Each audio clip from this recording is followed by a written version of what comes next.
प्रस्तुत है अकबर बीरबल की कहानी कल, आज और कल। एक दिन बादशाह अकबर ने ऐलान किया कि जो भी मेरे सवालों का सही जवाब देगा उसे भारी इनाम दिया जाएगा। सवाल कुछ इस प्रकार से थे।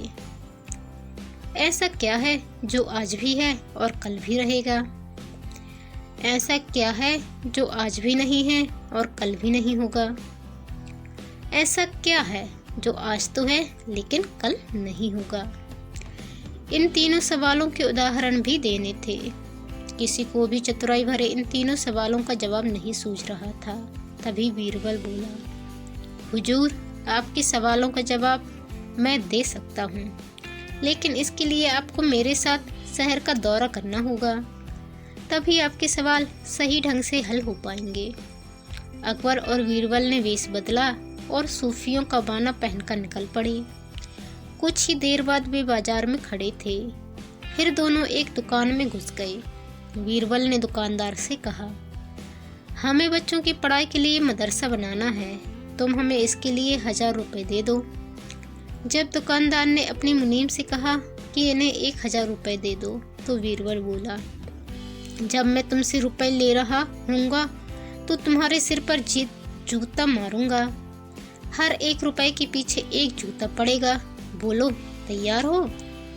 यह सुनते ही दुकानदार के नौकर का पारा चढ़ गया और वह बीरबल से 2-2 हाथ करने आगे बढ़ाया। लेकिन दुकानदार ने नौकर को शांत करते हुए कहा, मैं तैयार हूँ, लेकिन मेरी एक शर्त है। मुझे विश्वास दिलाना होगा कि मेरा पैसा इसी नेक काम पर खर्च होगा। ऐसा कहते हुए दुकानदार ने सिर झुका दिया और बीरबल से बोला कि जूता मारना शुरू करे। तब बीरबल व अकबर बिना कुछ कहे सुने दुकान से बाहर निकल आए। दोनों चुपचाप चले जा रहे थे कि तभी बीरबल ने मौन तोड़ा।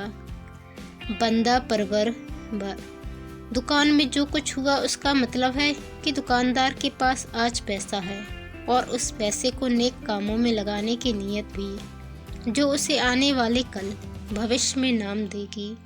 इसका एक मतलब यह भी है कि अपने नेक कामों से वह जन्नत में अपनी जगह पक्की कर लेगा। आप इसे यूं भी कह सकते हैं कि जो कुछ उसके पास आज है कल भी उसके साथ होगा। यह आपके पहले सवाल का जवाब है।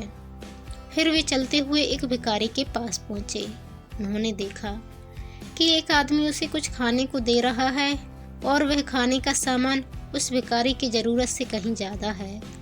तब बीरबल उस भिखारी से बोला, हम भूखे हैं, कुछ हमें भी दे दो खाने की।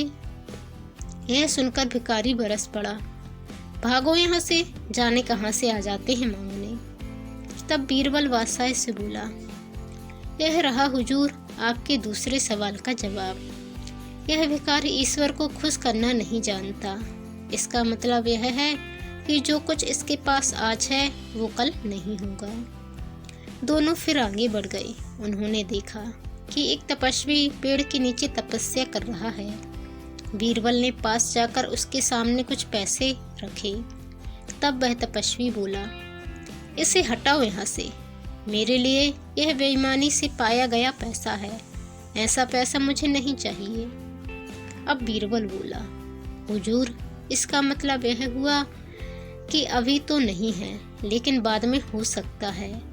आज यह तपस्वी सभी सुखों को नकार रहा है, लेकिन कल यही सब सुख इसके पास होंगे। और हुजूर, चौथी मिसाल आप खुद हैं। पिछले जन्म में आपने शुभ कर्म किए थे, जो यह जीवन आप शान शौकत के साथ बिता रहे हैं। किसी चीज़ की कोई कमी नहीं। यदि आपने इसी तरह ईमानदारी और न्यायप्रियता से राज करना जारी रखा तो कोई कारण नहीं कि यह सब कुछ कल भी आपके पास ना हो। लेकिन यह न भूलें कि यदि आप राह भटक गए तो कुछ साथ नहीं रहेगा। अपने सवालों के बुद्धिमत्तापूर्ण चतुराई भरे जवाब सुनकर बादशाह अकबर बेहद खुश हुए। तो दोस्तों, आपको ये कहानी कैसी लगी कमेंट कर ज़रूर बताएं। चैनल पर नए आए हैं तो प्लीज़ चैनल को सब्सक्राइब कर बेल आइकन को क्लिक कर लें। दोस्तों, आपको मेरे चैनल पर ढेर सारी कहानियाँ मिलेंगी, जिसमें प्रेमचंद जी की कहानियाँ, अकबर बीरबल की कहानियाँ, सुभद्रा कुमारी चौहान की कहानियाँ, मालती जोशी की कहानियाँ और ढेर सारे बड़े बड़े राइटर्स की कहानियाँ के साथ साथ उपन्यास जैसे चंद्रकांता, गबन, ये सब आपको मेरे चैनल पर मिलेंगे। तो प्लीज़ एक बार चैनल को विजिट करें, सब्सक्राइब करें, शेयर करें और लाइक करें। धन्यवाद। जय हिंद।